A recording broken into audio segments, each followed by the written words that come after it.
Hey, it's Mark with Mark's Dodgers Cards.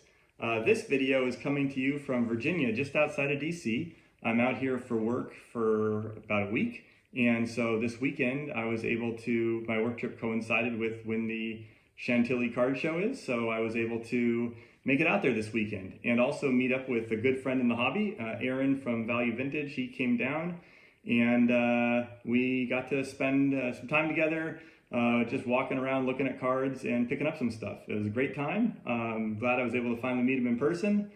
And yeah, it was a lot of fun. I was terrible, though, because I didn't take any video of the show, of anybody's, any dealer booths, any of that kind of stuff. But I did get a lot of cards. I kind of went a little bananas at the show and bought a lot of stuff. I've been saving up some, so I have some great things to show you. A couple things about the show, if you're ever considering going there, it is loaded with great vintage dealers. There was a ton of vintage, and not just like, you know, your run-of-the-mill vintage. There was a bunch of like, you know, pre-war, kind of more rare items, a lot of really cool stuff. There were a lot of, for people on the West Coast, we don't get this as much. There were a ton of dealers that had just like books of commons you could go through.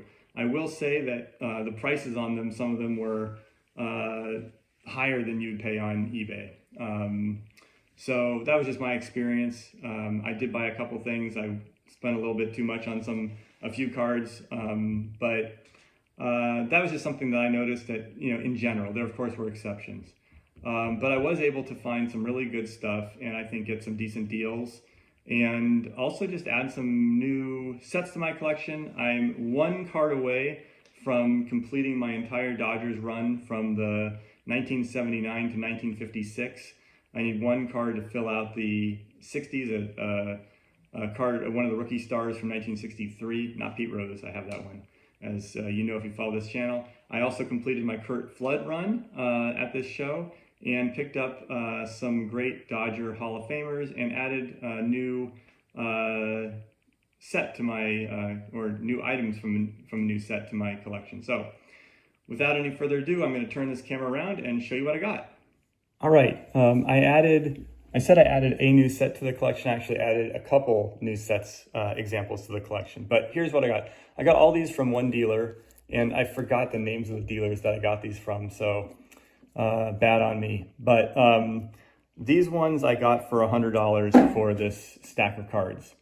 So, and they're all in pretty nice shape. This is Billy Cox, which I don't have this one yet. I don't have a lot of these Bowmans and play balls, the older ones. So, Mungo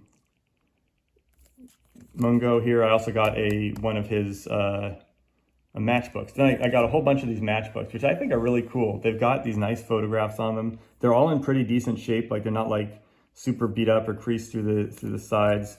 You know, they're generally, I think they're pretty nice. They're not mint by any measure, but they're cool. So I got a bunch of them. These are like basically common players. I'm not going to show the backs. Some of them have a little bit of writing on them. Some of them are pretty clean, like this one. Anyway, I just got a bunch of them for some common Dodgers. But I never had any of these before, and I thought, you know, for basically 10 bucks each, for most of them, I thought that was totally fine. So I got those, which is cool. Then these ones I overpaid for.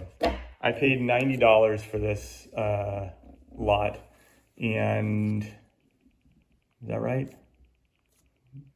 Yeah, something like that. Maybe it was 80. Anyway, the big one here is this one over here, the Dave McNally rookie, which has a Dodger Ken Rowe on it. It is really in very nice shape, I will say, but I think I overpaid for this lot. But that's how it goes, I guess. So anyway, the cards are in really nice shape, I will say that. Dodger team card, which I needed from '63, and then Phil Ortega, which I needed from 1963. All right, then at another dealer. I actually got all the rest of the stuff from the same other dealer, and his table I ended up spending a lot of time at, and I wish I had gotten his card. So I got these together these were total up to 105. The West Parker I needed to upgrade. I had it, but it was a wreck. Johnny Roseboro I needed to add. Kurt Flood, this is just, he put it in here, it wasn't close to $35. This is the last one I needed for my Kurt Flood run. So at some point, I know Joe Redneck Collector is working on Kurt Flood. We talked about doing something when he finishes. Anyway, I'm not sure. At some point, either we'll do a collaboration or I'll show my Kurt Flood run or something's gonna happen, but I finished it, so yay, that was great. And then I got these two matchbooks, which are Dazzy Vance, who of course is a Hall of Famer. Now this is interesting because if you look here, it says Reds, but I need it anyway because he's in a Dodger uniform. It's his Dodger hat. This is the same picture that's in, I think, the W517, which is an example that I have. Anyway, I don't know how many colors they make of these matchbooks. I think it'd be really cool to like kind of complete the rainbow for Dazzy Vance. But these ones, there is some faint writing on the back of this one. If you look, it's a little bit of pencil. This one doesn't have any writing on it and is very clean. So anyway, I thought those were cool. And yeah, a 90-year-old card from a Hall of Famer, I'll take it. Okay, the last thing I got from the same dealer were these, and this is definitely a new set for me. These are the T3 Turkey Red cards, and I'm gonna try and just move this camera a little bit so I can get the whole thing in there because they're very big items, or bigger items. All right, so here we go. I got three of them. I got Bergen, and you can see they're in pretty rough shape. I talked to Aaron about these, and he was really helpful in, kind of consulting with me on the pluses and minuses of buying these. So is Bergen from Brooklyn? They're all Brooklyn. Jordan, and this one, you can see there's a little bit of ding here. These would be in, I'd say this is fair, and the other ones might be poor. Probably poor, definitely poor. This one you can see is kind of coming apart here. So, and this is Dahlin. So anyway, these three were listed at, two of them were listed as 150, and the Jordan was listed as 175.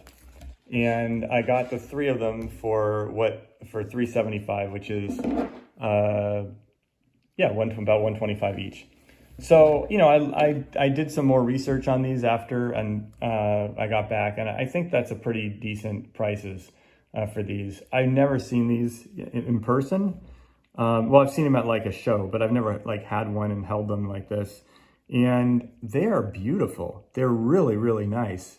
And even though they're in low grade condition, the pictures just look terrific, I think. And I'm just super excited about these. I don't know how I'm going to store them because I don't have like a big display case to put them in or something like that. I'll just probably put them in a cupboard or whatnot, but and take them out and look at them from time to time. But maybe there's some way I can figure out a way to display them because they look really, really great. Anyway, that is my new additions, pickups for the collection, and my experience at the Chantilly card show.